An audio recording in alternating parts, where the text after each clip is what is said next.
மட்டி, கிளிஞ்சல்கள் மற்றும் கடல் சிப்பி ஆகிய மூன்றும் பைவால்வ்ஸ் எனப்படும் இரு ஓடுகளைக் கொண்ட மெல்லுடலிகள்.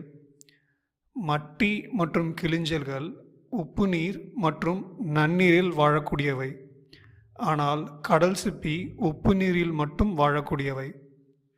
மட்டிகள் சேறு அல்லது களிமண் நிறைந்த பகுதிகளில் புதைந்து வாழ்வதை பார்க்கலாம், ஆனால் கிளிஞ்சல்கள் மற்றும் கடல் சிப்பிகள் கடலின் அடித்தளத்தில் கற்கள் மற்றும் பாறைகளோடு பிணைந்திருக்கும். ஓடுகளின் தோற்றத்தை கொண்டு இவற்றை அடையாளம் காணலாம். மட்டிகள் வெள்ளை அல்லது பழுப்பு நிறத்தில் நீள்வட்டமாக பளபளப்பான ஓட்டை கொண்டிருக்கும். கிளிஞ்சல்கள் கருப்பு அல்லது கருநீல நிறத்தில் நீளமான மென்மையான ஓட்டை கொண்டிருக்கும். கடல் சிப்பிகள் பெரும்பாலும் வட்ட வடிவிலான ஓட்டை